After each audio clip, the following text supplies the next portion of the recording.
Olá pessoal, boa noite a todos, sejam todos muito bem-vindos. Boa noite, Delta Madruga, sempre presente. Olá, todo mundo, vamos entrando. Hoje é quinta-feira, dia 3 de agosto, dando seguimento ao nosso estudo. Você não precisa me chamar de doutor, você pode me chamar de Gabriel, tá?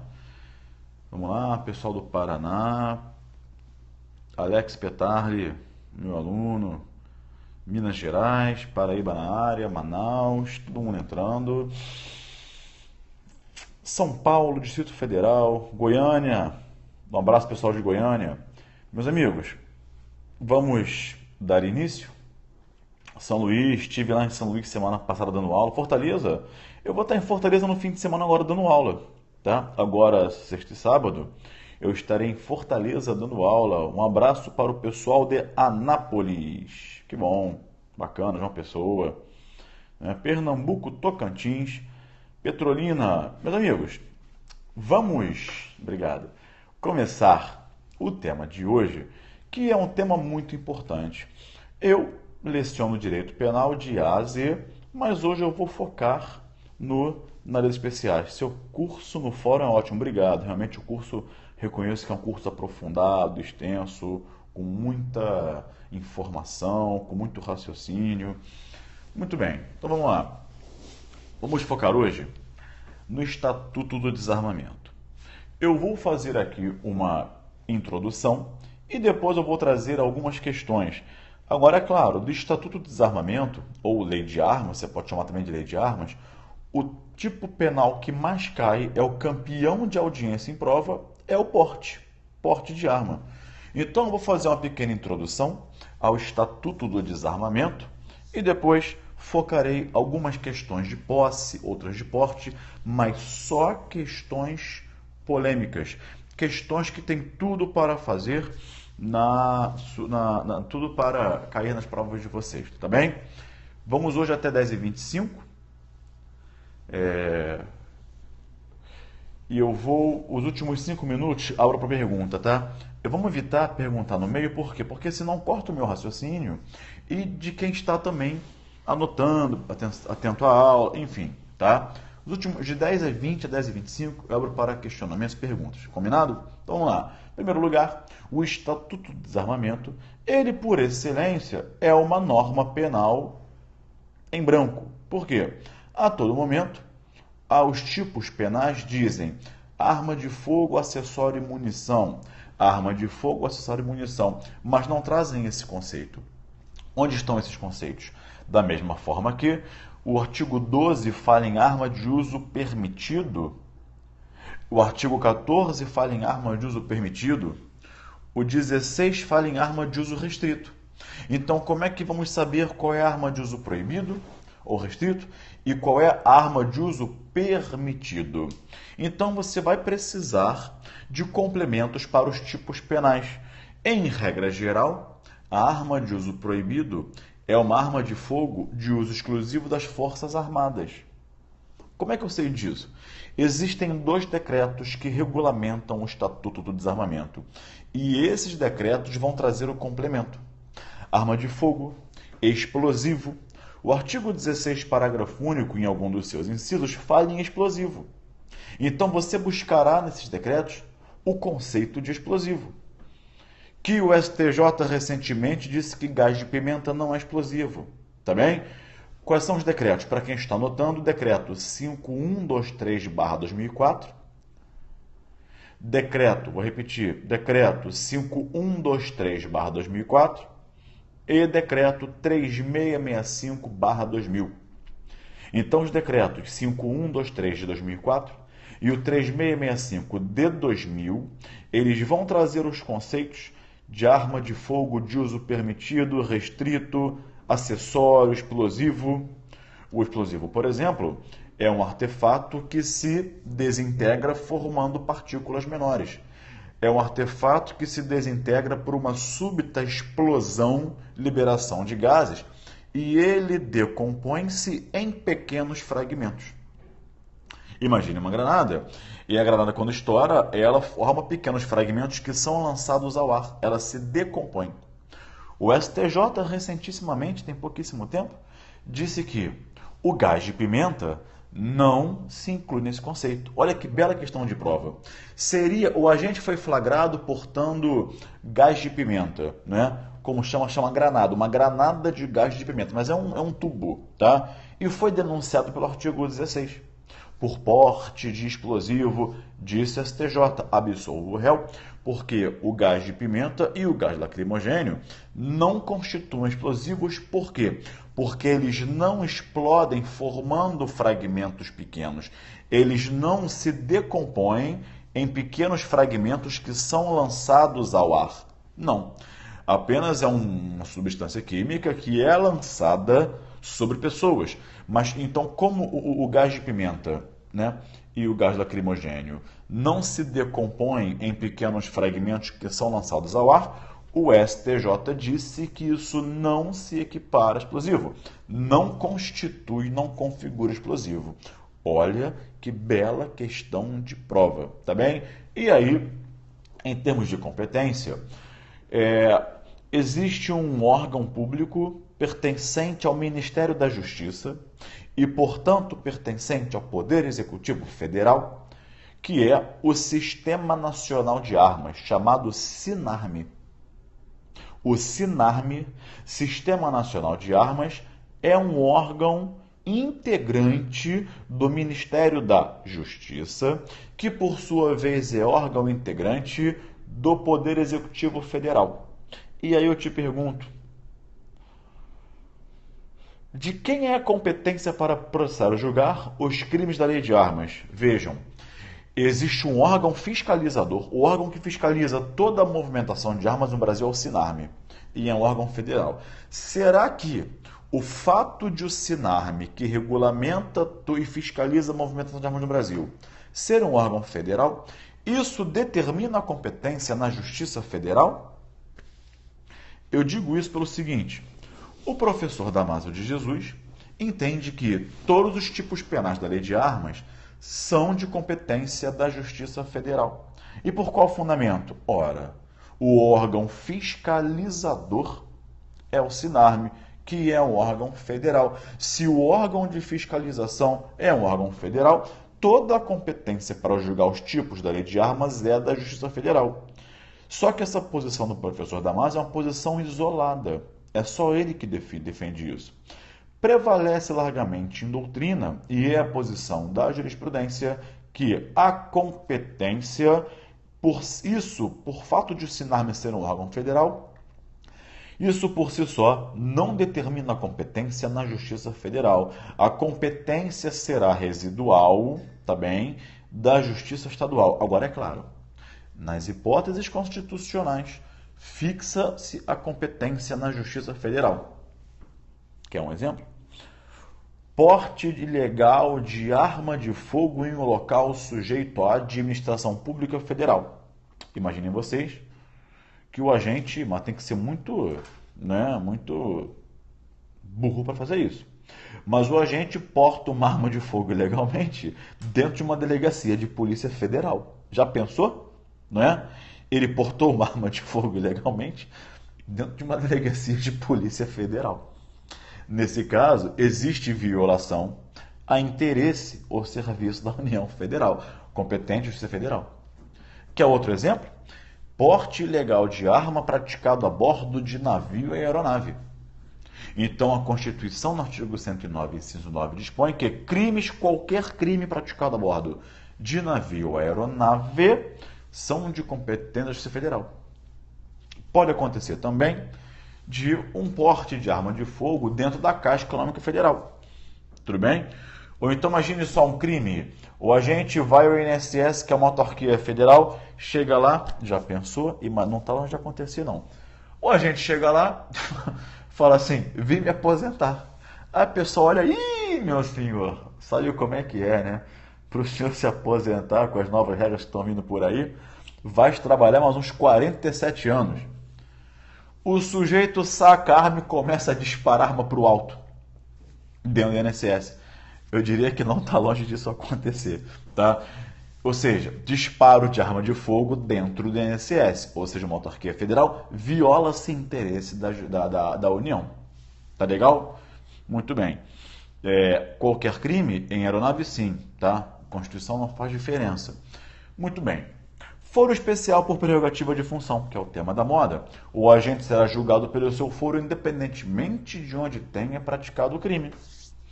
Então, como regra geral, a competência é a residual da Justiça Estadual. Entretanto, existe um tipo penal, no qual a competência sempre será da Justiça Federal. Aí sim eu tenho uma especificidade, que é o artigo 18, tráfico internacional de arma de fogo. Por quê? Se o tráfico é internacional, viola-se viola-se o interesse da União, no que toca à fiscalização da zona alfandegária. Certa vez eu defendi alguém, uma pessoa, chamava-se Maicon, né, de tráfico internacional de armas. Ele veio do Mato Grosso do Sul e entrou no Brasil pelo Paraguai. A arma destinava-se ao Rio de Janeiro. Ele foi preso no Rio de Janeiro, mas ele trouxe a arma do Paraguai. Tá bem? Então, nesse caso, tem um tráfico internacional de armas, violação do interesse da União no que toca à fiscalização da zona alfandegária. Nesse caso, a Justiça Federal é competente. Entenderam isso? Essa questão de competência é fundamental. Agora, avançando na lei, qual é a diferença entre a posse e o porte? Não é? Bom, como eu deixo muito claro no meu livro, e isso você consegue pegar da própria redação típica, e eu já vou aqui abrir a minha lei, a posse é intramuros, o porte é extramuros. Como assim, Gabriel? A posse é intramuros, você lê a expressão intramuros, você pensa de quê? Intramuros, dentro de muro, dentro de algum local. Isso você retira do artigo 12. Né? Vejam o poder que dá a ler a lei. Mas quando eu falo para ler a lei, não é para passar os olhos. Ah, tá ali. Não. É para você olhar para a lei e retirar do dispositivo uma norma. Fazer as palavras terem sentido entre si dentro daquela redação. Então diz do tipo assim, ó. Possuir ou manter sob sua guarda, artigo 12, crime de posse, que eu te falei agora que é intramuros. Possuir ou manter sob sua guarda arma de fogo, acessório ou munição de uso permitido, em desacordo com determinação legal ou regulamentar, no interior de sua residência ou dependência desta, ou ainda no local de trabalho, desde que seja o titular ou responsável legal do estabelecimento da empresa. Ou seja, onde o crime de posse é praticado, está no tipo penal, no interior de sua residência ou dependência desta, intramuros, ou local de trabalho, ou local de trabalho, etc. Se for responsável legal do estabelecimento da empresa, intramuros. Então, por isso que a posse é intramuros. Dentro da residência, eu manter uma arma de fogo, é posse. Dentro do local de trabalho, se eu for o titular, o representante legal, eu pratico posse. Já o porte é extramuros. Ou seja, o porte é extramuros por quê? Isso você retira da conjugação do artigo 12 com o artigo 14. O porte é praticado fora desses locais, fora da residência do agente e fora do seu local de trabalho. Perceberam? Simples assim. Entendam o poder que dá ler a lei e você buscar na lei aquela informação exata. Tá bem? Muito bem. E aí, nessa distinção entre posse e porte, não é? O artigo 14 fala assim, atenção à redação dele: portar, deter, adquirir, fornecer, receber, ter em depósito. Não vou ficar aqui, gente. Portar é trazer consigo. Transportar é levar de um local para o outro. Ter em depósito é manter em algum lugar. Isso aqui é aula de sinônimo, língua portuguesa. Aqui é aula de direito penal. Então não vou ficar repetindo dizendo o que o verbo significa. Todo mundo sabe o que é adquirir, fornecer, receber, ter em depósito, portar, deter, transportar. Mas vejam, eu quero saber de vocês se é posse ou porte, tá? Bom, guarda a pergunta para depois, tá? Mendes, mas quem enterra no quintal é dependência da residência, logo é posse. Viu? Quando você fixa a premissa, você mata qualquer exemplo. Então vamos lá. 3 questões para fechar aqui a minha explanação e abrir para perguntas a vocês, tá? O agente mantém uma arma no interior do veículo. Já sabemos que a posse é intramuros, o porte é extramuros. O agente que mantiver uma arma de fogo dentro do seu carro, isso configura porte ou configura posse? Bom, no interior do seu carro, né, é extramuros, portanto configura porte. Ah, mas Gabriel, e se o carro estiver na garagem? Pelo amor de Deus, tem perguntas que não cabem mais. Você sabe a resposta, né? Se o carro está dentro da garagem, é posse, porque é intramuros. Percebeu? Então vamos lá. Deixa que eu respondo. Responda para não confundir. Deixa que eu pergunto e eu respondo. Você só raciocina comigo. Agora eu vou piorar. O agente, ele dentro do veículo, né? E se ele mantiver arma de fogo dentro do táxi? Ele é taxista, tá? E o artigo 12 fala residência ou local de trabalho, desde que seja o titular ou o responsável legal. E eu te pergunto, o agente motorista de táxi que transporta a arma dentro do táxi é posse ou é porte? Apliquem os conceitos de que a posse é intramuros no local da residência ou dependência desta ou local de trabalho, desde que seja o titular ou etc. É posse ou porte? Bom, o táxi é o local de trabalho? É residência? Táxi é residência? Não é. O táxi é local de trabalho? E aí? Também não. O automóvel, o táxi, é um instrumento de trabalho. O local de trabalho configura... É o quê? O local de trabalho são as ruas, por onde o táxi passa. Então, o carro é um instrumento de trabalho, tá? Não é o local de trabalho. Tá bem? Muito bem. Agora eu vou piorar. Olha como eu vou piorar. Todas essas questões relevantes estão no meu livro, Leis Penais Especiais, da editora Juspodium, tá? Tudo com informativo, com acórdão. Obrigado, deixa que eu respondo. Muito bem.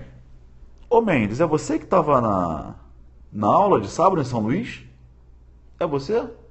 Eu lembro de você. Você era o Mendes que sentava lá atrás, na primeira aula para cá, na segunda aula no meio, sábado?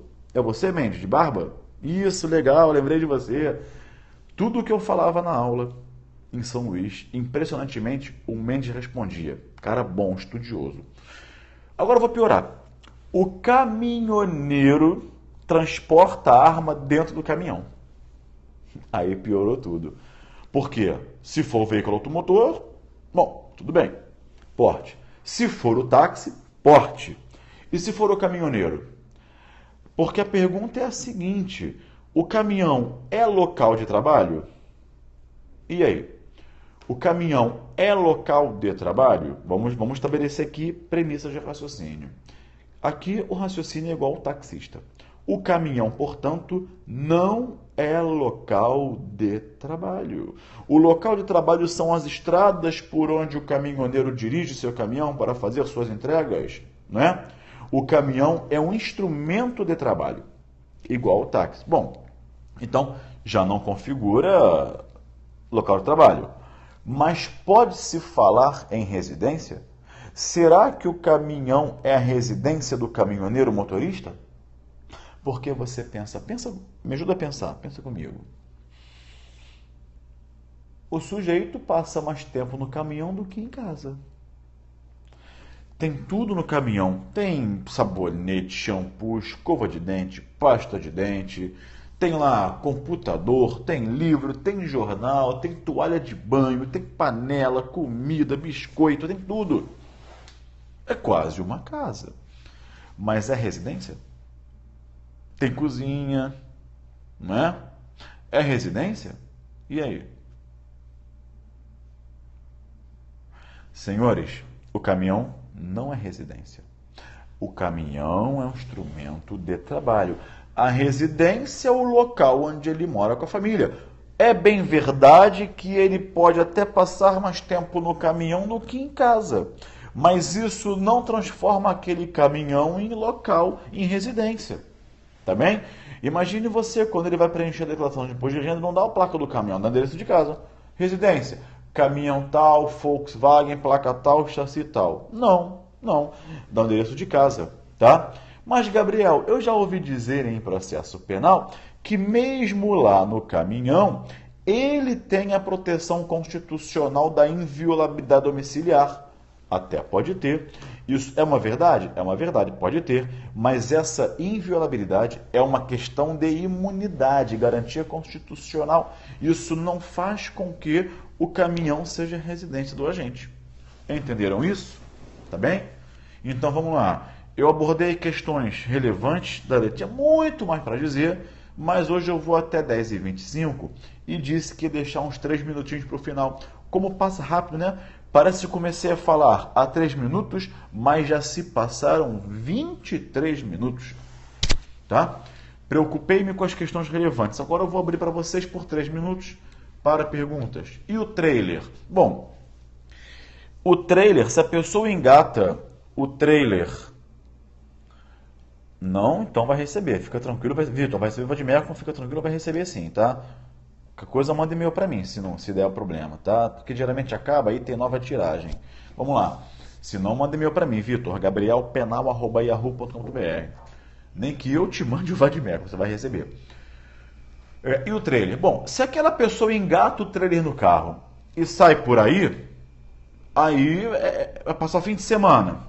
Aí ele não mora lá, não é residência. Agora, se ele mora no trailer, aí passa a ser residência. Não tem que engessar raciocínio, porque qual é a mania que os alunos têm? E isso é super saudável, acontecia comigo, né? Aí você fala assim, Gabriel, então se for isso vai ser aquilo, né? Então se for isso é porte. Se for aquilo é posse. Não tem isso, se for isso é aquilo, se for aquilo é aquilo outro. Direito penal depende de fatos. Isso é assim, sim, no direito administrativo, em que os elementos do administrativo são sempre os mesmos, né? Quais são os casos de dispensa de licitação? Sempre os mesmos, tá? Então, veja, o direito penal vai depender muito do fato. Então, se o camarada mora no trailer, é residência. Se ele engata o trailer para passear no feriadão, não é residência. Embora ele passe lá 4, 5 dias no trailer, não é residência dele, tá? Mais perguntas? Alguém perguntou se enterrar no quintal de casa é posse? É, porque é dependência desta, tá? Muito bem. Arma enterrada no quintal é posse, é dependência desta, tá? E no ECA? No ECA, o 242, é arma que não seja de fogo. Aqui, caramba, quanta pergunta, desculpa, gente, não vou conseguir ler todas não, não vou conseguir não. No ECA, ele é aplicado se a arma não for de fogo. A arma de fogo vai para a lei de armas, tá? O que tem o verbo ocultar? Tatiana. No 14? Você fala no 14, Tatiana?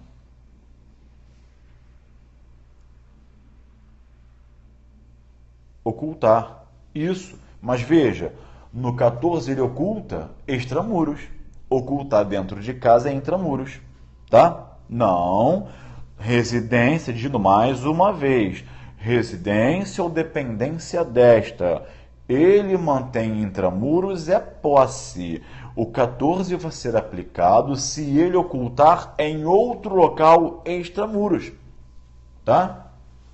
Isso, Tatiana, vai ser posse, tá? Vocês estão confundindo tudo. O 16 tem ocultar, mas cuidado, o 16 é uso restrito, tá bem? Muito cuidado, vocês estão confundindo tudo. Vamos lá. O que mais? Perguntem. Vocês são mó barato. Perguntem. Vamos lá, minha camisa tá torta aqui. Caminhão pernoitando no posto. Mais uma vez, é só você aplicar a premissa. Pernoita no posto, camarada dorme lá. Ainda bem que para não causar acidente. Vejam, cuidado com isso, tá? Cuidado com isso, por quê? Porque se ele dorme no posto, é residência? Não. Ele dorme ali para descansar, mas residência não é, tá? Mas tem doutrina que fala o contrário, fala que ocultar no quintal de casa é porte, não é? Não seria posse. Ok, se tem doutrina em sentido contrário, duas correntes disputam esse tema, o tema é controvertido. Simples assim, tá? Como muita coisa é controvertido. Vamos lá, última pergunta para a gente encerrar a live de hoje. Hoje foi polêmico, né, gente? Porte de arma compartilhado. Entendi, para encerrar. Boa pergunta. Duas pessoas são flagradas portando uma arma, ou seja, aquele velho exemplo. Dois caras na moto são flagrados e o carona porta a arma. Ora, ali nós temos divisão de tarefas, portanto, ambos respondem pelo porte de arma. Porque se estão atuando em conjunto, né? Vamos lá, qual é a fórmula? Na coautoria, todos respondem pelo todo. Então, nesse caso, ambos respondem por porte de arma, tá bem? É igual duas pessoas que traficam drogas, uma só porta cocaína, a outra não, mas estão previamente ajustados para traficar cocaína. Ambos respondem por tráfico, tá bem? Meus amigos, vamos lá. Com isso, são 10h28, eu vou encerrar 2 minutos mais cedo hoje a nossa live, tá? E na quinta-feira que vem teremos mais encontro, tá bem? Bom, obrigado pela companhia de vocês. Como sempre, foi ótimo estar com vocês. Vocês sempre muito atentos, com muitas perguntas, muitas curiosidades. Parabéns, porque só tem dúvida quem estuda. E se vocês têm dúvida é porque vocês estudam, tá bem? Meus amigos, um abraço. Para quem for de Fortaleza, sábado que vem eu estarei dando aula lá na pós-graduação da PUC, tá bem? A vocês um abraço, até o próximo encontro e tchau.